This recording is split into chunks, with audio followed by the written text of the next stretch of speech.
और क्या लाऊं साहब? क्या खाना बनाया है यार, मन करता है बनाने वाले का हाथ चूम लो।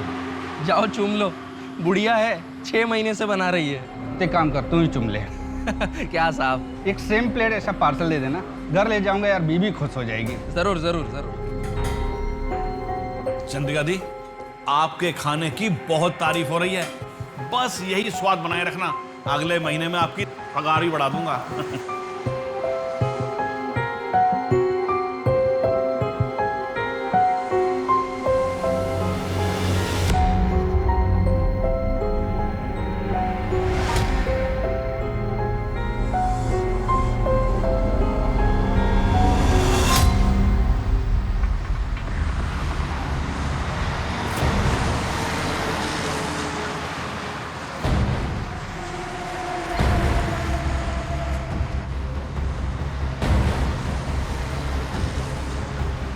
नमस्कार सर।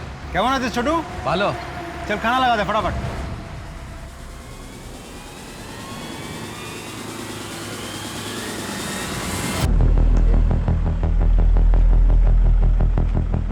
अरे भैया, बरेपुर तक जाना है। 500 रुपए लगेगा। भैया हमेशा 150 में जाता हूँ, आप 200 ले लेना। अरे भाई इतना ही लगेगा, आगे अगर 2-3 आदमी मिलेंगे तो आधा आधा बांट लेना। भैया एक घर में कॉल कर दूँ?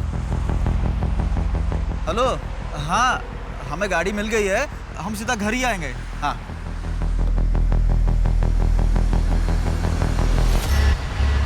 बारापुर जाने का लिफ्ट दे दो ना। हाँ हाँ बैठो।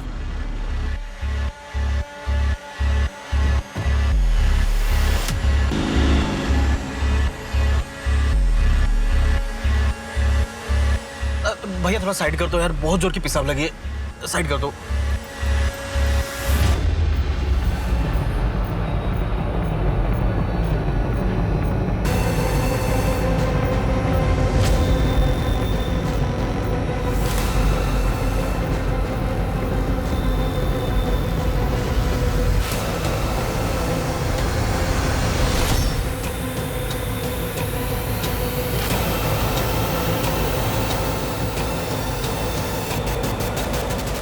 शोमिंदा, क्या बात है, आपके ढाबे के खाने का तो स्वाद ही बदल गया। खूब भालो, खूब टेस्टी। क्या है कि मेरा पुराना कारीगर काम छोड़कर चला गया, बस ये तिहारी चाची मिल गई, बहुत जरूरतमंद थी और खाना बहुत ही टेस्टी बनाती हैं, बस मैंने ये किचन उनके हवाले कर दी। अच्छा जल्दी बताओ कितना हुआ? अरे सर, जो हमेशा देते हो वही दे दो। ये लीजिए। छोटू। हाँ सर। रागटा।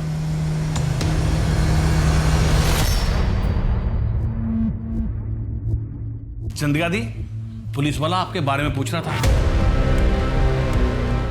अरे बोल रहा था कि आप खाना बहुत स्वादिष्ट बनाती हैं।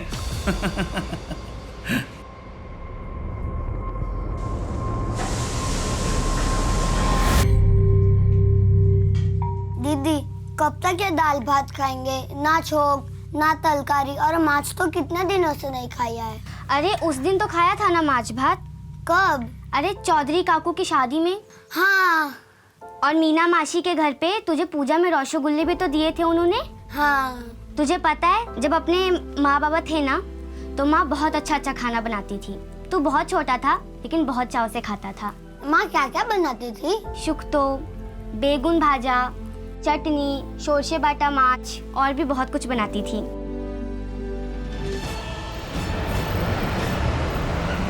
साबे मेरे पति हैं, टैक्सी चलाते हैं, सब कोलकाता गए थे लेकिन 2 दिन से घर वापस नहीं लौटे। इनका फ़ोन भी बंद आ रहा है और मैंने इनके सारे दोस्तों से भी बात की लेकिन कुछ पता नहीं चला। साहब मैं आपके हाथ जोड़ती हूँ, प्लीज़ मेरे पति को ढूंढ लाइए। देखिए आप रोइए मत, एंड डोंट वरी, हम पूरी कोशिश करेंगे आपके हस्बैंड को ढूंढने की। एक काम करो, इनकी FIR दर्ज करो और इनसे इनके पति का मोबाइल नंबर लेके उसे सर्विलेंस पे डाल दो। अब देख तू इसे कैसे आउट करता हूँ। मैं बाबा को बोल दूंगा, वो तुम भिखारियों को इस गली से ही भगा देंगे, फिर जाकर रहो नदी के उस पार। नहीं राजा, ऐसा मत करना। मिंटू बदमाश, कितनी बार कहा कि मारपीट मत किया कर। चल सॉरी बोल राजा। सिर्फ माफी से काम नहीं चलेगा। सबके सामने तूने मुझे मारा, अब सबके सामने ही तुझे मुझसे मार खानी पड़ेगी, हारना पड़ेगा। पर राजा, मिंटू सॉरी बोल रहा है ना।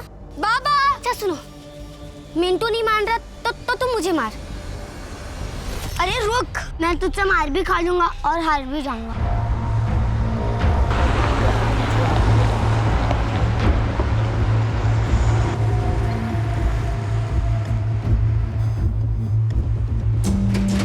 की खौफ है साहब?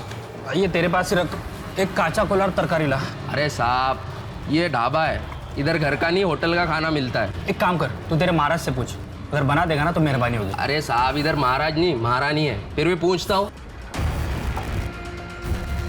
ए मासी, एक ग्राहक आया है, काचा कॉलर तरकारी चाहिए। ठीक আছে বানাচ্ছি।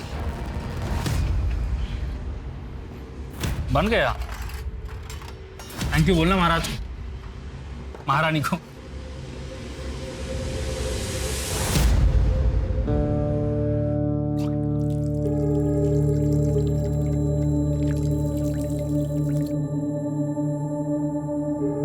आपका 80 টাকা হয়েছে।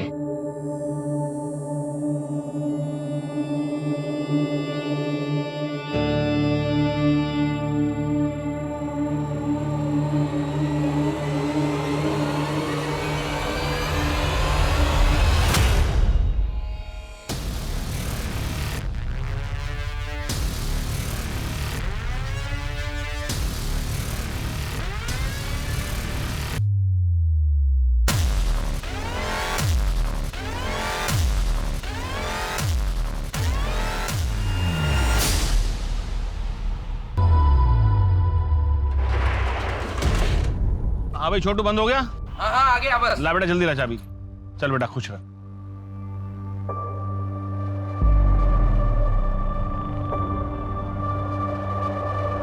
क्या बात है छोटू सेठ, लगता है अच्छी टिप मिली है। हाँ फिर तो क्या बोलता है, चलें मस्त मूड बनाते हैं, मौका भी है, दस्तूर भी है। और अबे तेरे अम्मा की उम्र की है, चल अपने उम्र की ढूंढते हैं। यस, ये हुई ना बात। चल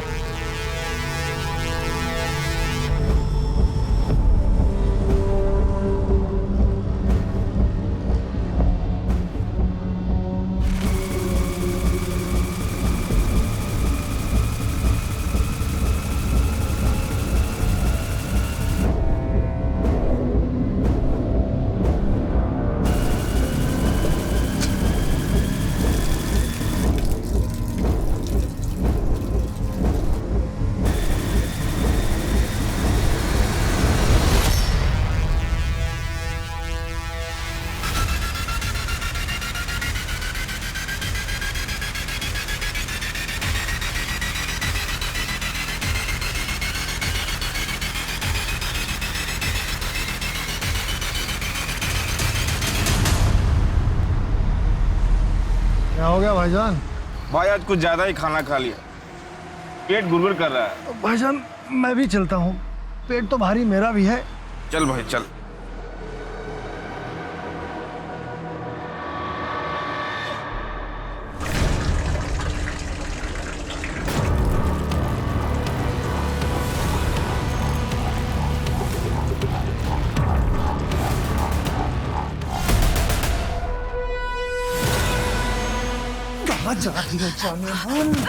कहाँ जाएगी तू भाग के? भाईजान जल्दी।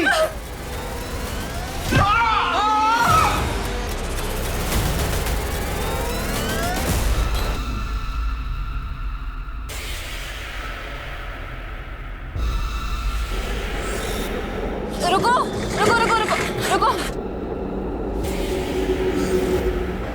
मुझे लिफ्ट ले सकते हैं क्या? थोड़ी दूर तक जाना है। आइए।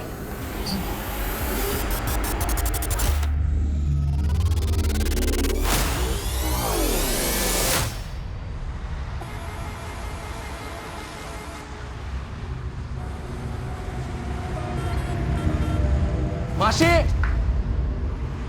चंद्रिका मासी, मासी, चंद्रिका मासी, मासी,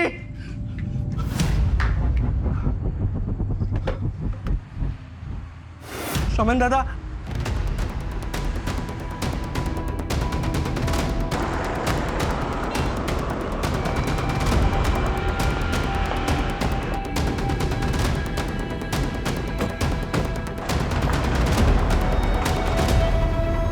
आप ही ने फोन किया? जी सर, मैं ढाबे का मालिक शुमन। सर वो वहाँ खड़े ट्रक का ड्राइवर था, वो उसके साथ एक क्लीनर भी था। रात उन्होंने खाना खाया और वहीं ट्रक के पास ही खटिया डालकर सो गए। सुबह ये छोटू आया तो उसने देखा कि किचन के पीछे ड्राइवर की लाश पड़ी है। ढाबे में और कोई था? हाँ साहब, वो चंद्रिका मासी रहती है, मगर वो भी गायब है। सर चंद्रिका हमारे ढाबे पर काम करती है। सर वही चंद्रिका बुढ़िया जो आप पिछले हफ्ते खाना खाया तो आपने कहा था बहुत स्वादिष्ट है। महेंद्र आसपास चेक कर। सर लगता है ड्राइवर और क्लीनर के बीच में झगड़ा हुआ। ये चंद्रिका कहाँ गायब? सर ऐसा भी तो हो सकता है कि मारपीट और हाथापाई की वजह से डर के वो भाग गई हो। ठीक है, बॉडी को जो है पंचनामे के बाद पोस्टमार्टम के लिए भिजवा दो। Right sir.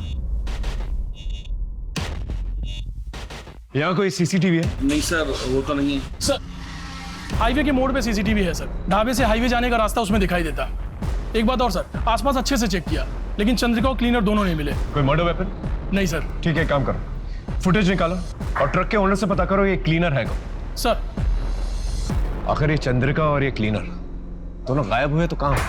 इस चंद्रिका के बारे में और क्या जानते हो? कभी उन पे शक हुआ तुम्हें? सर चंद्रिका मासी दिखने में बहुत भोली भाली थी, लेकिन मुझे एक बार उनकी एक बात खटकी थी सर। कुछ दिन पहले ढाबे पे एक आदमी आया था और मासी उसके साथ छुप छुप के बात कर रही थी। ऐसा लग रहा था लंबे समय से एक दूसरे को जानते। कौन था वो आदमी? पता नहीं सर। उनका कोई आइडेंटिटी कार्ड है? सर एक आधार कार्ड दिया था, उसकी फोटो कॉपी है मेरे पास, 1 मिनट लेकर आता हूँ। चंद्रिका हल्दर, सर तो बंगाली। लेकिन आपने तो उस दिन कहा था कि वो बिहार से आई है। सर ज़्यादा ध्यान से देखा नहीं, जैसा कहा मैंने उसे मान लिया, लेकिन सर ये बहुत दयनीय स्थिति में थी। परवेज सलीम के ट्रक का क्लीनर है, लेकिन सलीम के मर्डर के बाद से ही परवेज गायब है। लेकिन चंद्रिका के गायब होने में सलीम के मर्डर का क्या लेना देना? सर ये सीसीटीवी फुटेज। सर ये ढाबे के पास वाले हाईवे की सीसीटीवी फुटेज है। सर ये लड़की इतनी रात गई इधर क्या कर रही है अकेली? ये शायद ढाबे की तरफ से आ रही है।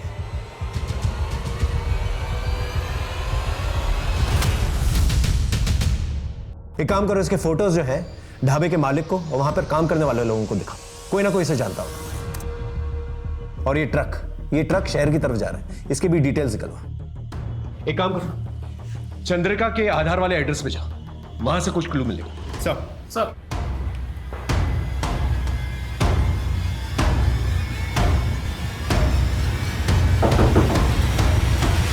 दीदी पुलिस! बेटा माँ को बुलाओ। माँ तो नहीं है। बाबा? वो भी नहीं है। अच्छा घर में कोई और है? कोई नहीं है। अच्छा इन्हें जानती हो? यहीं पर रहती हैं? नहीं। बेटा? नहीं अंकल। इन एड्रेस तो यहीं का लिखा है। वैसे तुम्हारे माँ और बाबा हैं कहाँ? वो तो 10 साल पहले ही भगवान के पास चले गए। अच्छा बेटा तुम्हारी माँ का आधार कार्ड है? हाँ है ना। लेके आओ।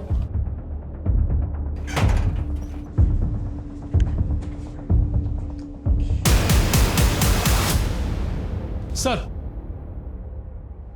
चंद्रिका के एड्रेस पर पिछले 10 साल से 2 अनाथ बच्चे रहते हैं। वो तो चंद्रिका को जानते भी नहीं है सर। उनके घर से सर ये आधार कार्ड्स मिले।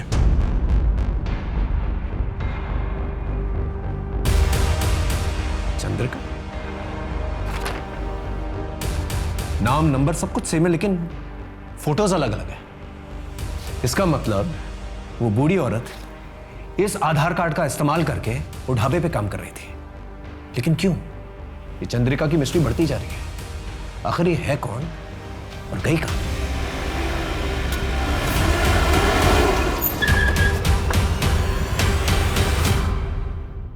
ये ट्रक तुम्हारा है? हाँ साहब। ये फोटो देखो, कल रात इस लड़की को बाईपास रोड पे तुमने लिफ्ट दी थी, पहचानते हो इसे? नहीं सर, जानता तो नहीं हो। सवारी थी, हाईवे पर हाथ दिखाया तो गाड़ी रोक दी। कहाँ उतरी थी लड़की? डायमंड हार्बर एरिया में उतरी थी साहब। उस लड़की की बातचीत से तुम्हें ऐसा कुछ लगा कि वो कहाँ जाना चाहती है? नहीं साहब, ऐसा तो कुछ समझ में नहीं आया। सर उस सीसीटीवी वाली लड़की की फोटो हमने ढाबे वाले शोमैन और छोटू को दिखाई, लेकिन वो लोग उसे नहीं जानते और ना ही इससे पहले कभी देखा है। एक और बात सर, उस लड़की ने हाईवे पे जिस ट्रक से लिफ्ट ली थी उस ट्रक का भी पता चल गया है। ड्राइवर से भी हमने पूछताछ की। ड्राइवर का कहना है कि इससे पहले उस लड़की को कभी देखा नहीं।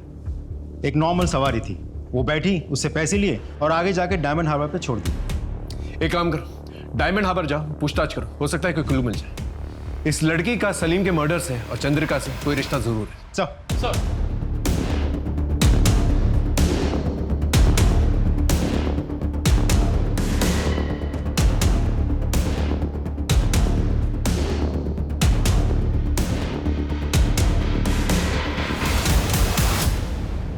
टिया, टिया, ये लो, अगले हफ्ते और लाऊंगा। पर इतने से एक हफ्ते में गुजारा कैसे चलेगा? शुक्र मनाओ, इतना तो मिल रहा है, वरना भूखा मरना पड़ता।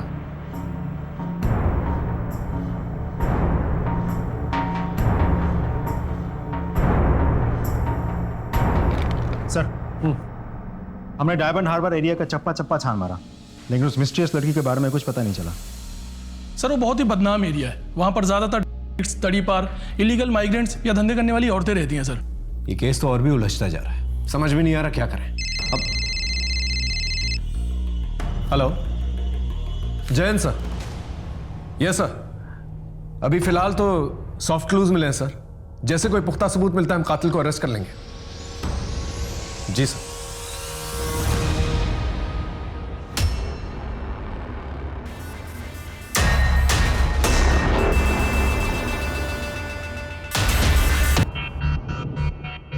शौमेन दादा, शौमेन दादा। हेलो सर मैं वेलकम ढाबे का मालिक शौमेन बोल रहा हूँ। हाँ शौमेन बोलो। वो ट्रक का मिसिंग क्लीनर पानी की टंकी में मिला है। क्या? सर वो बहुत जख्मी है, उसकी हालत बहुत खराब है। तुम लोग तुरंत उसे पास वाले हॉस्पिटल में लेके जाओ। আমরা এখনই আসছি। डॉक्टर साहब। जी प्लीज। डॉक्टर साहब सिचुएशन क्या है? बहुत सीरियस है, और थोड़ी देर हो जाती तो यहाँ लाने से पहले ही डेथ हो जाती। वो बच तो जाएगा ना? कोशिश कर रहे हैं। उससे बात कब कर सकते हैं हम? रिकवरी पर डिपेंड करता है, मैं आपको इन्फॉर्म कर दूंगा। Okay sir, thank you. एक क्लीनर तो मिल गया, एक बार ये नकली चंद्रिका भी मिल जाए तो केस क्लियर हो जाएगा। एक काम करो, वो असली चंद्रिका का जो आधार कार्ड है उसके एड्रेस पे चलते हैं, पूछताछ करते हैं। आई एम श्योर कोई ना कोई तो उसे जानता होगा। Right sir. चल ठीक है, टेंशन मत ले। अरे बोला ना एक बार काम हो जाएगा। चल फोन रख। पिस्टल चाहिए। पैसे हैं?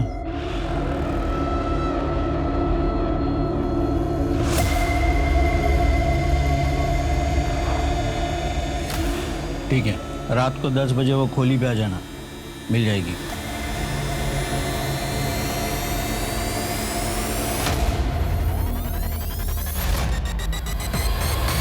नहीं, गाड़ी मत रुकना। मजबूर सा लगता है, शायद उसे किसी मदद की जरूरत हो। सर माँ बहुत बीमार है, डॉक्टर को बुलाने जा रहा हूँ पर कोई लिफ्ट नहीं दे रहा। क्या आप प्लीज? अच्छा रोइए मत, बैठिए आप, कुछ नहीं होगा तुम आपको। धन्यवाद सर।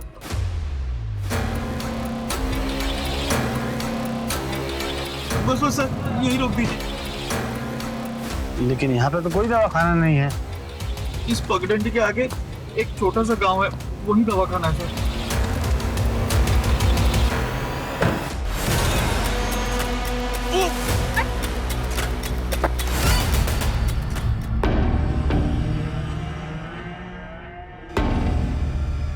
मैं पैसे लेके आई हूँ, जल्दी से मुझे पिस्टल दो, मुझे जाना है।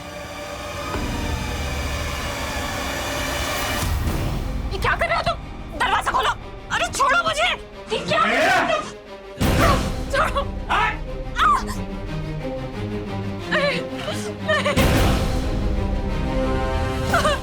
ये क्या कर रहे हो? बैठे रहा चुपचाप।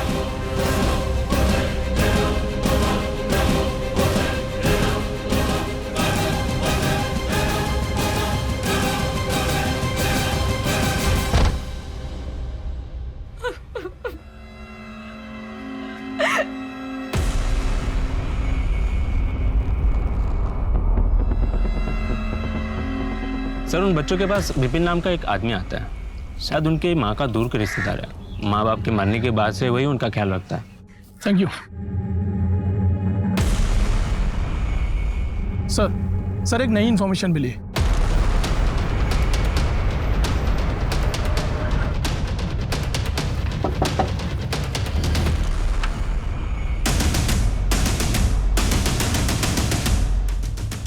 बोलो। আমরা টিয়া আর মিন্টুর মা চন্দ্রিকার ব্যাপারে জিজ্ঞেস করতে এসেছি। क्या ना? चंद्रिका पीसू के साथ जो कुछ हुआ उससे आपका पेट नहीं भरा क्या? जो फिर से आ गए उनके पीछे पड़े हो, कम से कम मरने के बाद तो इंसान को बख्श दो। चलो जाओ। एक बार बोला समझ में नहीं आता क्या? पुलिस की शक्ल देखना पसंद नहीं करता मैं, और बात तो कतई नहीं। तुम्हारे साथ जबरदस्ती भी कर सकता है मेरा। प्यार से पूछ रहा हूं, बता दो। सर, जिस चंद्रिका की आप बात कर रहे हो ना, 10 साल पहले उन्होंने आत्महत्या की है। क्यों? एग्जैक्टली क्या हुआ वो मुझे नहीं पता, लेकिन मेरे पास ऐसा कुछ है जिससे आपको हेल्प हो सकती है। रुकिए, आपके डिपार्टमेंट के कांस्टेबल की वजह से उन्होंने आत्महत्या की। रेप हुआ था उनका। कौन था कांस्टेबल? आपके थाने का था। ढूंढिए, पता चल जाएगा आपको। এদিকে স্যার, এদিকে।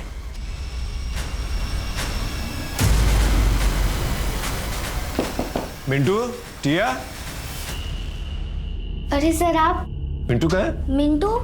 हाँ। कैसे हो बेटा? दीदी। घबराने की जरूरत नहीं, ये लो, मैं तुमसे दोस्ती करना है। ले लो, ले लो। ये लो। बेटा तुम यहाँ पर अकेले रहते हो? हाँ। विपिन दादा के अलावा और कोई नहीं आता तुम लोगों से मिलने? नहीं। देखो बेटा, कभी भी कोई भी प्रॉब्लम हो ना तो पुलिस स्टेशन आ जाना, ठीक है? मुझसे मिलना। पुलिस अंकल, क्या आपका नंबर मिल सकता है? मेरा नंबर क्यों चाहिए तुम्हें? ये आपके लड़के ना मुझे बहुत परेशान करते हैं, तो अगली बार परेशान करेंगे तो मैं आपको फोन करूंगा और उन्हें बताऊंगा कि मेरे पास पुलिस अंकल है, तो सब डर जाएंगे। ठीक है, ख्याल रखना।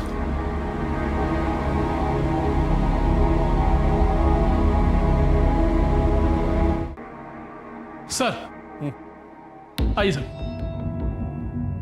सर ये पांडा जी हैं, इसी पुलिस स्टेशन से 4 साल पहले रिटायर हुए।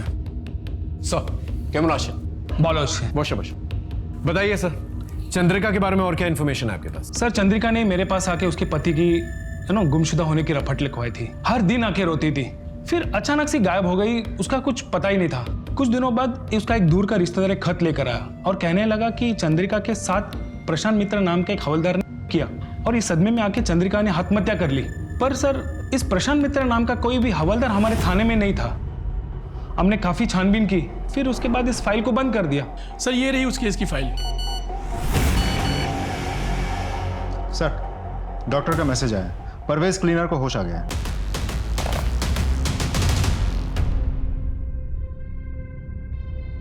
नमस्ते साहब। ये बताओ सलीम को किससे मारा और पानी की टंकी में तुम्हें किसने डाला?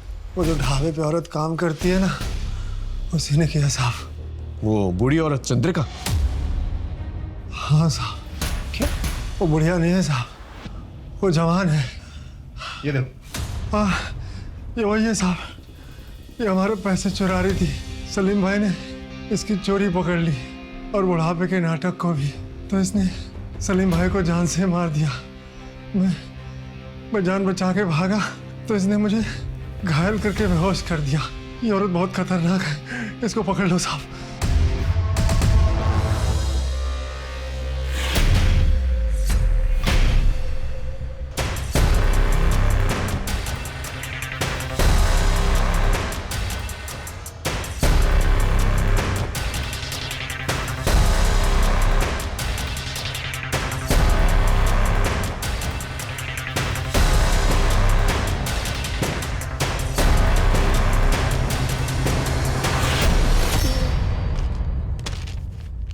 चलिए नंबर डायल कर फटा। वीडियो को। अरे मिंटू। जय हिंद सर। कोई प्रॉब्लम? नहीं सर, ऐसे ही फोन किया। अरे मिंटू ऐसा फोन मत किया करो, हाँ? कोई प्रॉब्लम होगी तो जरूर फोन करना, मैं तुम्हारी हेल्प करूंगा। ओके, अपनी पढ़ाई पे कंसंट्रेट करो। हाँ सर। ठीक है। एक मिनट मिंटू, वो पीछे तुम्हारे जो फोटोग्राफ है, जरा उसके पास जाना, दिखाना मुझे। ये तुम्हारी फैमिली फोटोग्राफ है ना? हाँ सर। फोटो में तुम दोनों के अलावा ये पीछे बड़ी लड़की कौन है? Okay okay, bye sir. Phone काट दिया। आई एम श्योर इस लड़की का कुछ लेना देना जरूर है इससे। शायद विपिन को पता होगा। सर मिंटू और टिया की एक बहन भी थी जो उनसे 10-12 साल बड़ी थी। बचपन से उसकी दिमागी हालत खराब थी, इसलिए उसको मेंटल असाइलम में डाला था। सिर्फ चंद्रिका जानती थी कि वो लड़की कहाँ है और कैसे है। चंद्रिका के मरने के बाद मैंने भी उस लड़की को ढूंढने की कोशिश नहीं की, क्योंकि पहले से 2 बच्चे मैं पाल रहा था। वो बहुत बड़ी बात थी मेरे लिए। ठीक है, कोई भी खबर मिले तो प्लीज हमें बताना। जा। राजीव ये झूठ बोल रहा है। आसपास के मेंटल असाइलम से पता करो और ये जितने भी पड़ोसी है ना, उनसे पूछताछ करो। कोई ना कोई तो जरूर कुछ जानता होगा। Right sir.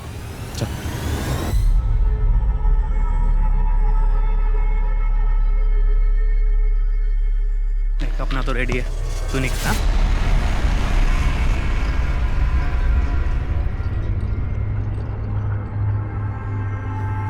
क्यों सेठ, पसंद नहीं आई मैं आपको? पसंद तो बहुत है लेकिन उतने पैसे नहीं है मेरे पास। मुझे भी तो बहुत पसंद आया सेठ। चलेगा? चल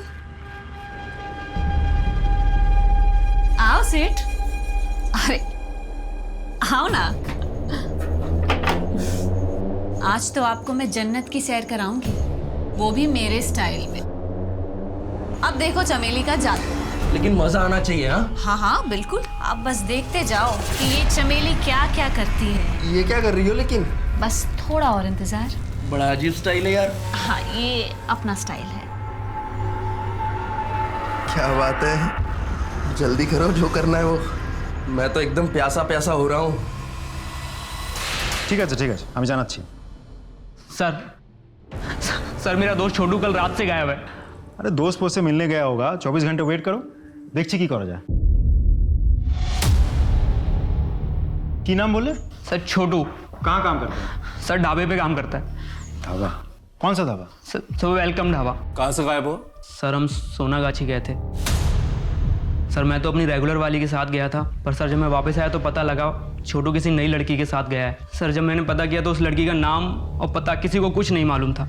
सर मैं थकार के घर आ गया। मैंने सुबह में उसको फिर से फ़ोन किया, रिंग बज रही थी पर उसने उठाया नहीं। सर एक काम करो, सोनागाछी रोड जा और वहाँ के दलाल को उठा के लेके, और ये छोटू का फोन जो है सर्वेलेंस पे डालो। Right sir. सर साहब मेरे भैया और भाभी 2 दिन से गायब है साहब। साहब उनका फ़ोन भी बंद आ रहा है। कहाँ से गायब हुए? बारहवीपुर से 12-7 आ रहे थे, वहाँ से निकले तो सही पर यहाँ नहीं पहुँचे। आप एक काम करो, अपने भैया और भाभी की फोटो उनके डिटेल्स के साथ FIR दर्ज करवा दो। एक बात समझ में नहीं आ रही, ये हाईवे के 10 किलोमीटर के रेडियस में ऐसा कौन सा ब्लैक होल है कि एक के बाद एक आदमी गायब हो जा रहे हैं? वहाँ की पेट्रोलिंग बढ़ा दो। बताता हूँ साहब, बताता हूँ साहब। कल रात एक भले घर की लड़की मेरे पास आई और गिड़गिड़ाने लगी कि उसकी माँ की तबीयत बहुत खराब है, इलाज के लिए पैसे चाहिए। साहब उसका नाम पता मुझे कुछ नहीं मालूम साहब। उसकी शक्ल याद है तुझे? हाँ साहब। स्केच बनवा सकता है? साहब स्केच आर्टिस्ट। सर हाँ एक खबर मिली है सर, मिंटू ओटिया की माँ, वो ओरिजिनल चंद्रिका? हाँ सर, उनकी एक पड़ोसन जो ओरिजिनल चंद्रिका को बहुत अच्छी तरीके से जानती है। अभी वो बीमार है इसीलिए हॉस्पिटल में एडमिट है। मुझे ऐसा लगता है सर उनसे कुछ पता चल सकता है। ठीक है, मिलते हैं उससे। आप मिंटू और टिया की पड़ोसी हैं, उनकी माँ चंद्रिका, उनकी एक बड़ी बेटी भी थी, उसके बारे में क्या जानती हैं? निशा चंद्रिका की सबसे बड़ी बेटी थी। वो बहुत ही टैलेंटेड लड़की थी, शांति निकेतन पढ़ने जाती थी। चंद्रिका का पति एक ट्रक ड्राइवर था, अच्छा खासा कमा लेता था। 10 साल पहले चंद्रिका का पति और ट्रक दोनों गायब हो गए। चंद्रिका के ऊपर और उसके परिवार के ऊपर दुख का पहाड़ टूट पड़ा। चंद्रिका अपने पति की पूछताछ करने के लिए पुलिस स्टेशन जाया करती थी। उसके साथ 1-2 बार मैं भी गई थी। साहब আমার ঘরে ছোট ছোট বাচ্চা, যদি पति ना मिला तो वो अनाथ हो जाएंगे। अरे हमने कहा ना, हम पूछताछ कर रहे हैं, जब पता चल जाएगा घर पे आके बता देंगे। कौन जाओ। ऐसे में एक दिन पुलिस स्टेशन के बाहर उसे एक हवलदार मिला। अरे चंद्रिका जी नमस्ते, मैं प्रशांत मित्रा, इसी पुलिस स्टेशन में कांस्टेबल हूँ। चंद्रिका जी बहुत दिनों से देख रहा हूँ कि आप अपने पति को लेकर बहुत परेशान हैं। मैं आपकी मदद करना चाहता हूँ, आपके पति शरद को ढूंढने में पूरी मदद करूँगा मैं। आप मुझे मेरे घर पर आके मिलेंगी करीब शाम को 7 बजे। हाँ हाँ ठीक है।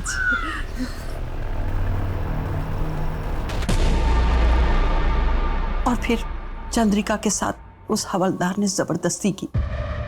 चंद्रिका ये बर्दाश्त नहीं कर पाई और उसने आत्महत्या कर ली। और चंद्रिका की बेटी निशा, उसका क्या हुआ? उसने अपनी माँ की लाश को अग्नि दी और उसके दूसरे दिन से कहीं चली गई। धीरे धीरे सबने उसको भुला दिया। मिंटू टिया को पता नहीं क्या पट्टी पढ़ा के गई थी। कि वो लोग भी उसको याद नहीं करते थे, सब लोग उसको भूल गए। लेकिन साहब, मैं कहती हूँ वो निशा जरूर वापस आएगी। सर, हाँ, सोनागाछी वाली लड़की का स्केच बन गया सर, ये रहा। दिखाइए सर। क्या आप इस लड़की को पहचानती हैं? ये तो निशा है, चंद्रिका की बड़ी बेटी। ये इतनी बड़ी हो गई। Thank you so much. Sir ये तो वही लड़की है जिसने बुढ़िया बन के चंद्रिका के नाम से ढाबे पे काम करना शुरू किया था। इसका मतलब निशा चंद्रिका अपनी माँ का आधार कार्ड यूज कर रही थी, अपना फोटो डाल के, और ढाबे पे काम कर रही थी। लेकिन क्यों? वो अपने माँ बाप का बदला लेना चाहती थी, लेकिन किससे? आखिर निशाने पे था कौन? कुछ तो वजह होगी। सर, छोटू का मोबाइल सर्वेलेंस शुरू हो गया है और सारे कोऑर्डिनेट्स डायरेक्ट यहाँ शेयर हो रहे हैं। एक काम करो, परवेज के पास जो कांस्टेबल खड़ा ना, उसे अलर्ट करो जल्दी। नहीं सर, फोन स्विच ऑफ आ रहा है। चलो।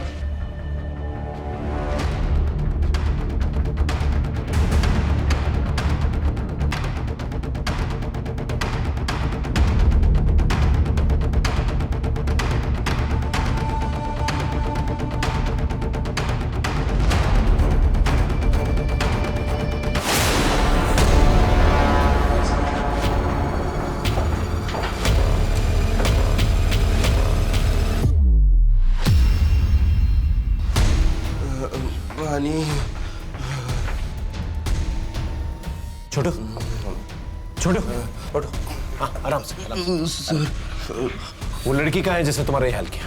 वो सिटी हॉस्पिटल गई है सर। ये तो वही जगह है जहाँ पर परवेज जो है एडमिटेड है। एक काम करो, 2 कांस्टेबल्स को बोलो से लोकल हॉस्पिटल लेके जाए, हम लोग सिटी हॉस्पिटल चलते हैं। सर,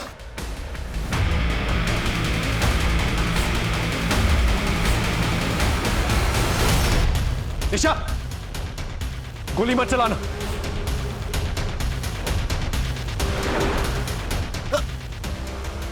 आप ठीक है?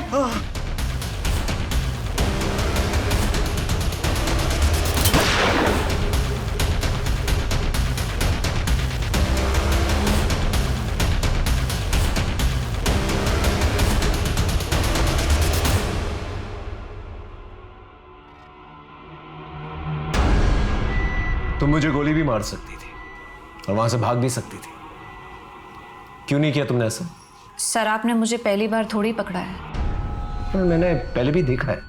आपकी याददाश्त शायद कमजोर हो गई है। पुरुलिया, मार्च 2017, तुम्हें मैंने के साथ पकड़ा था।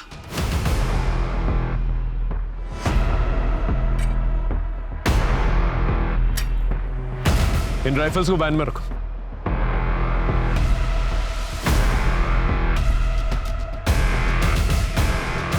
तुम इन लोगों के साथ क्यों नहीं गई? कौन हो तुम? सर, मैं इनके साथ नहीं हूँ। मैं तो इन लोगों से मदद मांगने आई थी, लेकिन इन लोगों ने मुझे अपना गुलाम बना लिया। प्लीज मेरी मदद करिए सर।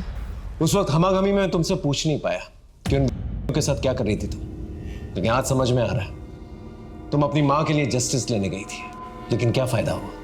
तुम भी अच्छी तरह से जानती हो कि क्या हुआ। क्या मैं गलत बोल रहा हूँ? नहीं सर, आप बिल्कुल ठीक बोल रहे हैं। ये बताओ, सलीम की मौत कैसे है और परवेज के साथ तुमने ऐसा क्यों किया? सर, माँ का करने वाला चाहे कांस्टेबल हो, विरोधी या फिर truck driver. I can understand, लेकिन तुमने भेस क्यों बदला, आइडेंटिटी क्यों बदली, और तो और छोटू को किडनैप किया, परवेज पे गोली चलाई? तुम्हारी हिस्ट्री में मानता हूं, लेकिन ये सब तुमने किया क्यों? सर, मेरे बाबा उस ढाबे के आसपास से गायब हुए थे। वो अक्सर वहाँ खाना खाने जाते थे। वहाँ काम करने वाले छोटू की भी बहुत तारीफ करते थे वो। जिस दिन वो गायब हुए थे उन्होंने हमें फ़ोन भी किया था, लेकिन उसके बाद ना फिर हमारे बाबा मिले और ना ही उनका फ़ोन ट्रैक हो पाया। सर, बाबा के गायब होने के तार उस ढाबे से जुड़े हुए थे, इसलिए मैं भेस बदल के वहाँ काम करने गई थी। छोटू को क्यों किडनैप किया? छोटू ही मेरे लिए लास्ट प्रूफ था। छोटू से क्या जानकारी मिली तुम्हें? उसने बेहोश होने से पहले डॉक्टर प्रसाद का नाम लिया था। पता नहीं सर, वो 10 साल पहले हुए किसी हादसे के बारे में पूछताछ कर रही थी।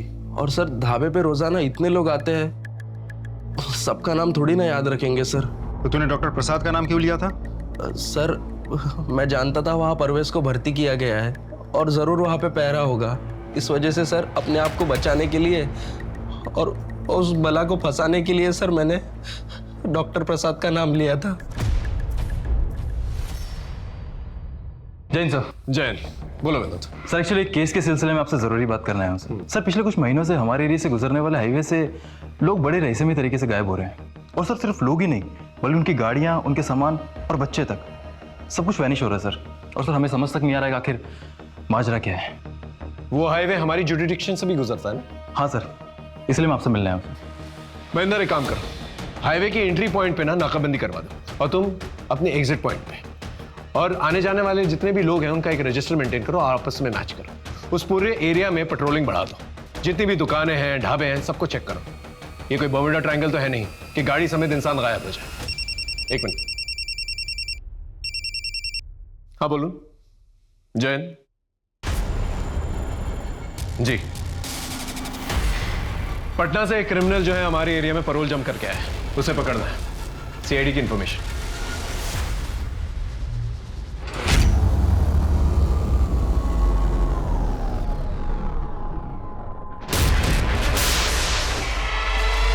ये सर। ओ नरेंद्र ओझा, पकड़ो से। काम भागेगा। हाँ? हाँ, पटना से यहाँ पर छुपकर बैठा हुआ है। हाँ? चल लेके चलो, चल। सर नरेंद्र ओझा को बिहार पुलिस को हैंडओवर करने से पहले उसके कॉल रिकॉर्ड्स, चैट हिस्ट्री, ये सब कुछ हमने बहुत अच्छे से चेक कर लिए हैं। एक बहुत इंटरेस्टिंग इन्फॉर्मेशन सामने आई है। ये नरेंद्र ओझा कुछ ऐसे लोगों के संपर्क में है जिन्हें अगर हम रंगे हाथों पकड़ ले तो बहुत बड़े रहस्य का पर्दाफाश हो सकता है। Good job Rajdeep. Thanks. Are you ready? Sir.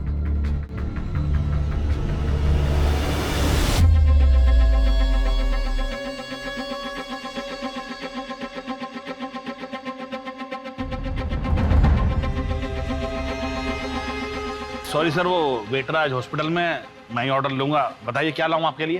एक चिकन डबल और 2 बियर चिल्ड वाली। ठीक है, मैं लेकर आता हूँ। आज कितनी सवारी? अब 12 तक जाना है। इतनी रात गए अकेले निकलेंगे? वो क्या है ना, साहब को शादी में छोड़ने गया था। अच्छा वापस जा ही रहा हूँ तो इक्का दुक्का सवारी बिठा लेंगे, कुछ कमाई हो जाएगी। बढ़िया जी, बढ़िया। चलो जी, मैं लेके आना जी। लो पाजी चिल्ड बियर। लाओ जी लाओ।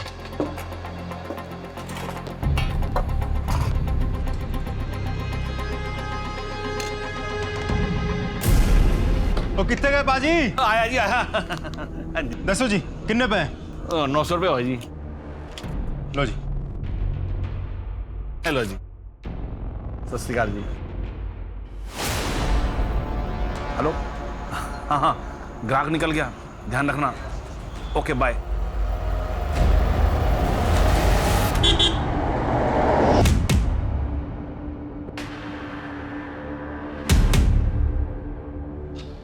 पाजी वो 12 तक जाना है, छोड़ देंगे?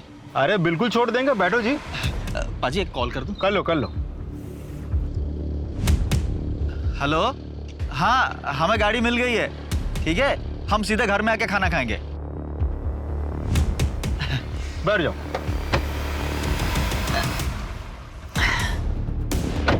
हमारा साथ जाने का। अजी बैठ जाओ जी, बैठ जाओ। ठीक है ठीक है।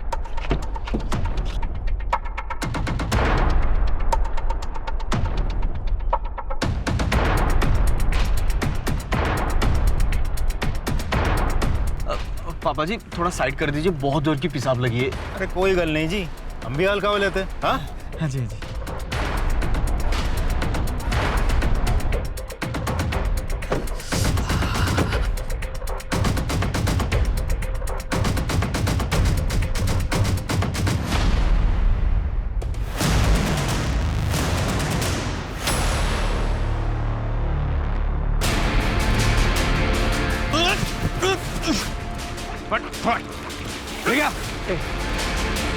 बोल, किसके लिए काम करता है?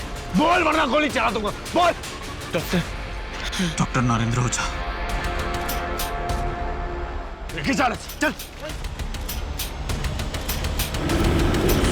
डॉक्टर नरेंद्र ओझा, पवन, मदन और प्रकाश, इन तीनों को रंगे हाथों पकड़ा है हम लोगों ने, और तीनों ने कबूल किया है वो तीनों तुम्हारे लिए काम करते थे। अब सीधे सीधे बोलेगा या मार खा के बोलेगा? साहब 10 साल पहले मेरा एक अस्पताल था, छोटा सा। पैसा थोड़ा बहुत कमा लेता था, पर मेरे हिसाब से जितनी मेरी उम्मीद थी बहुत कम। तो मैंने एक गैंग बनाई।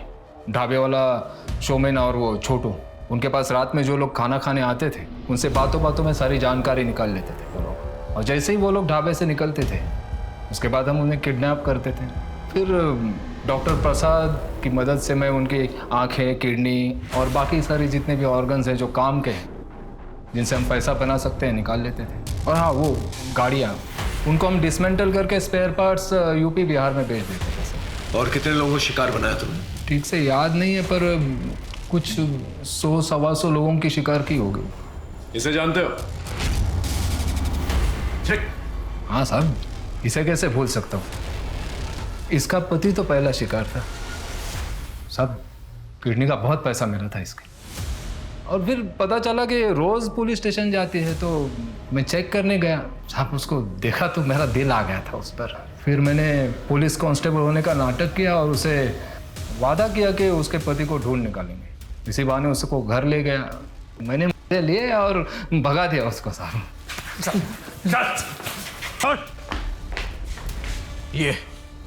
ये है वो जिसने तुम्हारे बाबा को मारा है और तुम्हारी मां के साथ अत्याचार किया।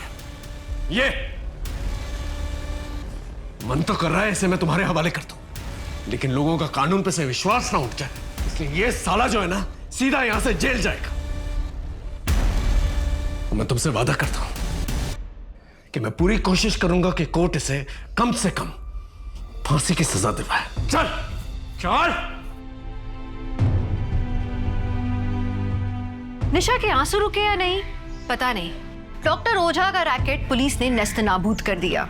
यह आवश्यक है कि हम अपने परिवारजनों को किसी भी अपराध का शिकार होने से बचाएं, लेकिन अगर दुर्भाग्यवश कोई अपराध हो जाए तो पुलिस का सहारा लेना, न्याय का सहारा लेना भी उतना ही जरूरी है, क्योंकि कानून खुद के हाथों में लेने से आपकी अपनी जिंदगी तो बर्बाद होती है, साथ ही आपके अपने भी बदले की आग में झुलसते हैं। एक अपराधी के लिए उसका विक्टिम सिर्फ उसके लिए एक शिकार होता है, लेकिन ये शिकार किसी की माँ, किसी की बहन, किसी की बेटी, किसी का पति, किसी के परिवार का हिस्सा होता है। पीड़ा उस शिकार से ज्यादा उसके परिवार को होती है। इसी सीख के साथ मैं दिव्यांका त्रिपाठी दयाब लेती हूँ आपसे विदा। फिर मिलूंगी अपराध की नई कहानी के साथ। तब तक देखते रहिए क्राइम पेट्रोल, सतर्क, विमेन अगेंस्ट क्राइम। एक औरत पर वार, अब हर औरत का भार। जय हिंद।